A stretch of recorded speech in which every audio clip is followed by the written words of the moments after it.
तो देखिए 12 साल में 3 गुना बड़ा महाकुंभ कैसे, अब ये हम आपको समझाते हैं ग्राफिक्स के जरिए। 28 करोड़ ज्यादा श्रद्धालु यहां पर आने वाले हैं, यानी कि 28 करोड़ से ज्यादा श्रद्धालुओं का जमावड़ा महाकुंभ में लगेगा। 200 चार्टर्ड प्लेन उतरेंगे और इसके लिए व्यवस्था भी की गई है। पहली बार एआई से नजर रखी जाएगी, क्योंकि इतनी तादाद में श्रद्धालु पहुंचेगी, इसके लिए एआई की मदद ली गई है। उसके अलावा मेले पर 5000 करोड़ रुपए से ज्यादा खर्च किया गया है। मेले का आकार और भी ज्यादा बढ़ाया गया है। कुंभ नगर की सुरक्षा अभेद किले की तरह पुख्ता है। साथ ही भीड़ को कंट्रोल करने के लिए प्लान भी तैयार किया गया है और तमाम जो सुरक्षा कर्मी हैं वो भी यहाँ पर तैनात किए गए हैं, ताकि किसी प्रकार की किसी को भी कोई परेशानी ना हो। ये तमाम तैयारियां महाकुंभ को लेकर जो महत्वपूर्ण जानकारी जो आपको जानना बेहद जरूरी है, वो हम आपको इस वक्त ग्राफिक्स के जरिए टीवी स्क्रीन पर दिखा रहे हैं। चलिए अब आपको ये भी बता देते हैं कि आखिर कब कब हुआ शाही स्नान। अब ये भी बताएंगे कि कब कब होने जा रहा है, जहां पर 13 जनवरी पौष पूर्णिमा के दिन शाही स्नान होगा। उसके बाद 14 जनवरी को मकर संक्रांति के दिन यहां पर शाही स्नान किया जाएगा और 29 जनवरी मौनी अमावस्या का दिन रहेगा, उस दिन भी शाही स्नान किया जाएगा। बसंत पंचमी 3 फरवरी को है और उस दिन भी शाही स्नान किया जाएगा। 12 फरवरी माघी पूर्णिमा का दिन रहेगा और ये दिन भी काफी महत्वपूर्ण माना जाता है। और 26 फरवरी महाशिवरात्रि का दिन जब शाही स्नान होगा। तो ये महाकुंभ करीब 45 दिनों तक चलेगा और इसकी शुरुआत 13 जनवरी से लेकर 26 फरवरी तक रहेगी। चलिए इसी खबर पर ज्यादा जानकारी ले लेते हैं और किस प्रकार की तैयारियां प्रयागराज में की जा रही है, इसका अपडेट भी ले लेते हैं। हमारे साथ में हमारे संवाददाता जुड़ चुके हैं। फिलहाल बताइएगा कि किस प्रकार की तैयारियां अरविंद वहां पर की जा रही है और तमाम जो साधु संत हैं, भक्त हैं, उनमें कितना उत्साह और जोश देखने को मिल रहा है। देखिए अनुपम, बताना चाहेंगे कि ये महाकुंभ है और इस महाकुंभ में इसका हिस्सा बनने के लिए तमाम लाखों साधु संत श्रद्धालु कल्पवासी सब बनना चाहते हैं। इसलिए इस अवसर को कोई खोना नहीं चाहता। इसलिए अभी से मैं बता दूं, महाकुंभ आने में अभी 10 दिन बाकी है, लेकिन अभी से श्रद्धालुओं का यहाँ आना जाना शुरू हो गया है। यहाँ पे कल्पवासी भी धीरे धीरे पहुँचने लगे हैं। जो साधु संत हैं उनके भी यहाँ टेंट तंबू सब लग चुके हैं और पहले से ही उस महाकुंभ का ये लोग दर्शन करना चाहते हैं, जिस महाकुंभ का 12 साल के बाद अद्भुत संयोग बना हुआ है। तो एक तरह से कह लीजिए कि उस अद्भुत पल का सभी को यहाँ पर बेसब्री से इंतजार है और उस पल में कोई उस कल के लिए कोई देरी नहीं करना चाहता और पहले से ही यहाँ पे अपने टेंट और तंबू बना करके प्रभु श्री राम, गंगा मैया, सरस्वती, यमुना मैया सभी की पूजा अर्चना करने में जुटे हुए हैं। महाकुंभ की अगर तैयारियों की बात की जाए तो लगभग सभी तैयारियां भी पूरी हो चुकी हैं। कुछ खास तैयारियां रह गई हैं, तो उसको भी धीरे धीरे करके पूरा कर लिया जा रहा है। समय रहते ही प्रशासन के द्वारा यह तैयारी पूरी भी कर ली जाएगी। साधु संतों में इसको लेकर काफी उत्साह है।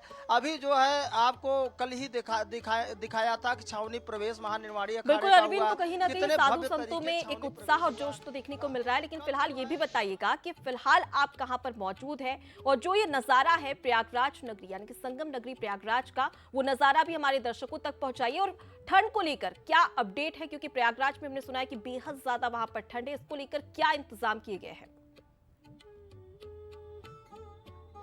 चाहेंगे कि ठंड 2-3 दिनों से यहाँ ठंड का जो प्रकोप है काफी है, सर्द हवाएं चल रही हैं। इसको लेकर नगर निगम प्रशासन भी तटस्थ है। यहाँ पर जो श्रद्धालु आए हैं, जो संत महात्मा आए हैं, उनके लिए अलाव की व्यवस्था कराया है, लकड़ी की व्यवस्था कराया है। ज्यादातर कैंपों में अलाव जलाकर साधु संत यहाँ पे रहकर ठंड से बचाव कर रहे हैं और जो है कुछ अपने से भी यहाँ पे व्यवस्थित किए हैं, क्योंकि ठंड का जो प्रकोप है 3 दिनों से लगातार जारी है।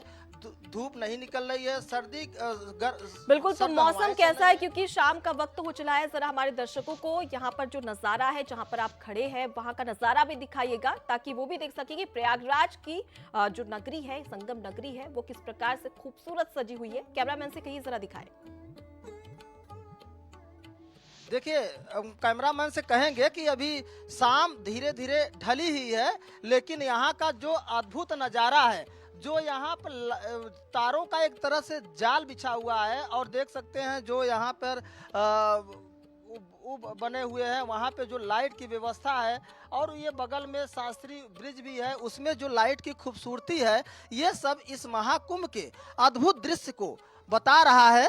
और इसीलिए मैं कह रहा हूं कि कैमरामैन से कि यहाँ का दृश्य दिखाएं कि अभी शाम ढल रही है, अभी देर रात नहीं हुई है, लेकिन लोगों का जो आने जाने का सिलसिला है वो ठंड के बावजूद भी कम नहीं हो रहा है।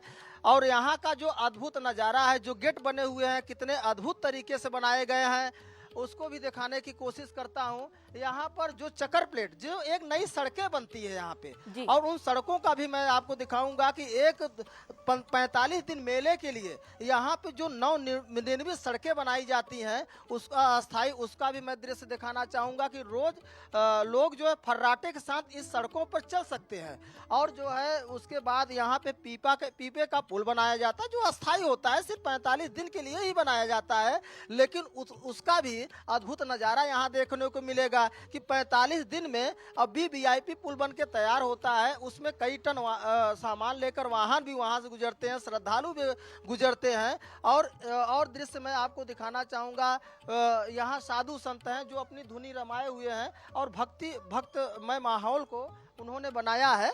तो एक तरह से कह लीजिए कि जो भक्तिमय माहौल है, अगर हो सके तो तमाम जो साधु संत हैं एक बार उनसे भी बातचीत करिएगा, क्योंकि अब वो प्रयागराज में मौजूद है, कैसी व्यवस्था देखने को मिल रही है और क्या कुछ कहना चाहते हैं महाकुंभ को लेकर, एक बार प्रतिक्रिया लीजिए उनसे। हमारे साथ कुछ साधु सन्यासी भी हैं। आइए, क्या है उनकी महाराज जी, महाकुंभ का कितना बेसब्री से आपको इंतजार है? क्या बोलूं? बताइए, महाकुंभ का कितनी बेसब्री, और ठंड में भी आप लोग साधु महात्मा है, तपस्या कर ये रहे तो हैं। बाबाओं का मेन इंतजार यही होता है, क्या 12 साल में आता है और ये महापर्व है, सब नागाओं का ही जो त्यौहार होता है। नागा लोग स्नान करते हैं सुबह 4 बजे से, क्या, और नागाओं का ही लोग यहाँ पे दर्शन करने आते हैं, बस और क्या। अमर जी, ये बताइए कि आप लोग नागा सन्यासी हैं और यहाँ पे तब जब करने के लिए आए, कितना बेसब्री से इंतजार है उस पल का जिस दिन आपका शाही स्नान होगा? शाही स्नान हमारा आने वाले 14 तारीख को है। बेसब्री से इंतज़ार है ही हम लोगों का कि नागा बाबाओं का ये मेन त्यौहार है शाही स्नान। तो हमारा कल नगर प्रवेश भी है निरंजनी अखाड़े का, तो बिल्कुल अरविंद, तो कहीं ना कहीं तमाम जो साधु संत है, नागा साधु है, वो कहीं इसका इंतजार भी कर रहे थे और वो इंतजार अब खत्म हो चुका है, क्योंकि 13 जनवरी को महाकुंभ का आगाज यानी कि शुभारंभ होने जा रहा है। फिलहाल के लिए बहुत शुक्रिया आपका, तमाम ये खूबसूरत सी तस्वीरें हमारे दर्शकों तक पहुंचाने के लिए।